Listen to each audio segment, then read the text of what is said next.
Hello, everybody. Welcome back to day 7. We will get started in just a minute. We're going to give time for some people to get online and get here. While we're waiting, we have been busy here today getting ready for tomorrow. We have made a resurrection cake, all designed and flavored by my daughter. So we've been busy doing that. And then I am so grateful that she had the opportunity to go up to the church today with some of her friends and the Junior Daughters of the King and make hot cross buns together, because that brings back warm, special memories for me, as my grandparents always had to have hot cross buns at Easter. We couldn't consider it Easter until those were found or made. And so her having them brings back a lot of wonderful Easter memories for me. So I want to hear from you guys. What is your favorite thing that you're looking forward to the most tomorrow? Okay. And I see some friends are there. Hello to the Mysick family. Glad you're here with us.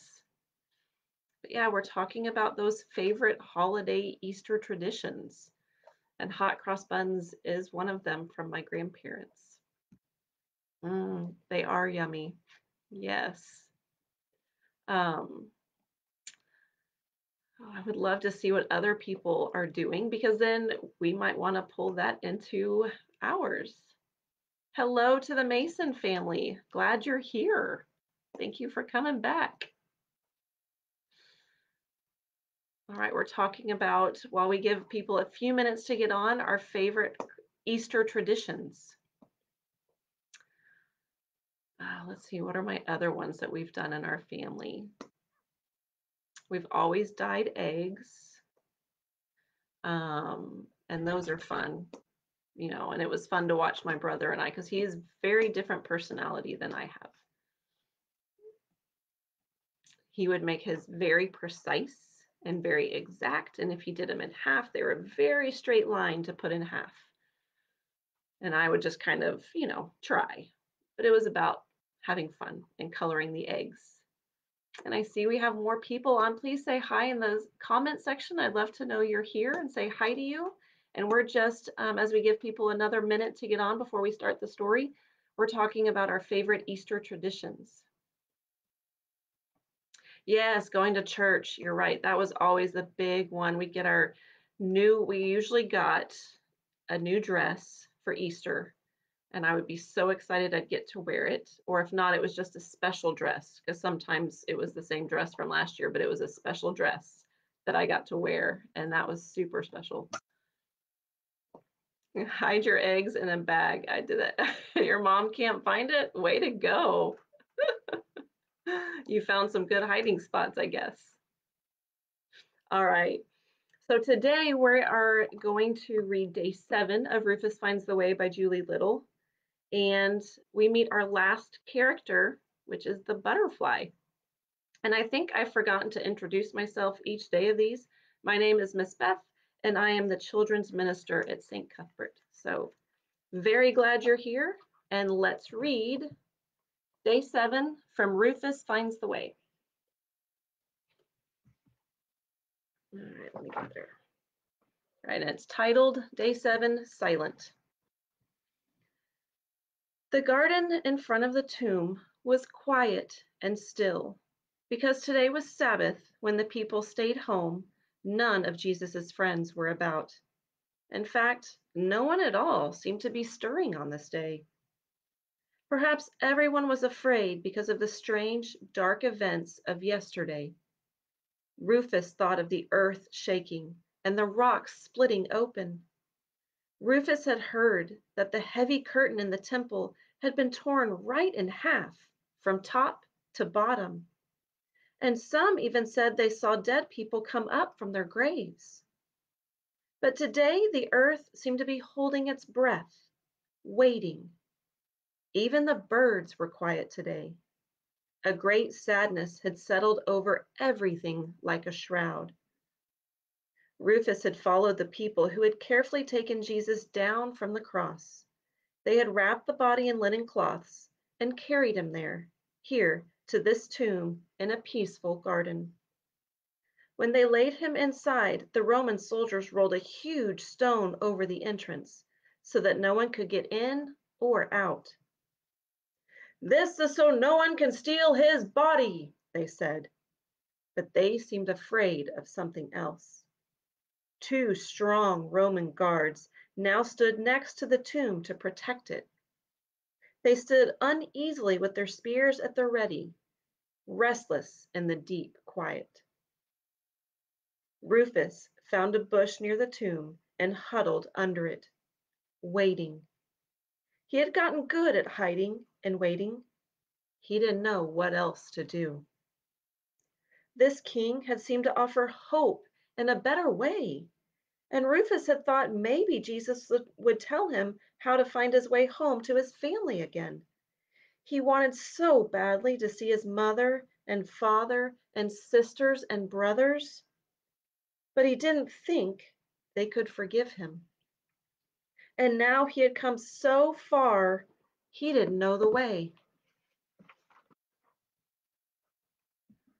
Why didn't I talk to him? Rufus said to himself.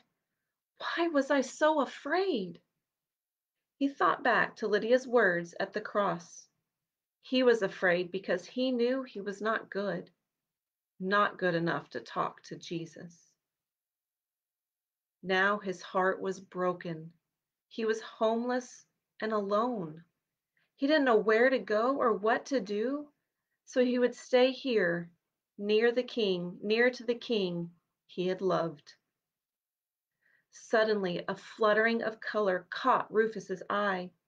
A beautiful blue butterfly flickered towards him, flapping her wings in the sunlight. She alighted on a leaf next to Rufus. "Hello," she whispered quietly, but her words sounded loud after the long silence. "I'm Jewel. What's your name?" "Rufus," said Rufus forlornly. "You seem sad. What are you doing here next to a tomb, all alone?" "Haven't you heard? A great man was killed yesterday. A king." Rufus hiccuped and began to cry. "Oh, I'm very sorry," said the butterfly. "I don't understand," said Rufus suddenly, angrily. "He was supposed to fix things, to make everything better. Why did he let them kill him?" Jewel was quiet for a few moments. "Maybe his story isn't over yet," she offered. "What do you mean?" asked Rufus. "He's dead. How can he do anything for us now?" "Well," said Jewel thoughtfully, "sometimes when it seems things are finished, they are only just beginning." "I don't know," said Rufus doubtfully. "I didn't always look like this, said Jewel. "When I was born, I was just a fuzzy caterpillar, inching my way from leaf to leaf. It was a pretty boring life, actually." She laughed. "One day I felt the urge to, well, build a nest, I guess you could call it. At that time, I didn't understand why, but I made a cocoon around myself and fell asleep for a long time. When I woke up, I couldn't remember where I was. It was all dark around me, and I couldn't move. I thought maybe I was dead." She giggled. "I started to wiggle, and soon I broke free from this cocoon, and I looked like this." She unfurled her wings and flapped them prettily. "You see, I thought my life was going nowhere. When I built that cocoon, I was so sad and a little afraid. But there was a greater plan for my life, something I didn't understand." "That's a beautiful story," said Rufus, "but I don't think there could be a beautiful plan for my life. Not now."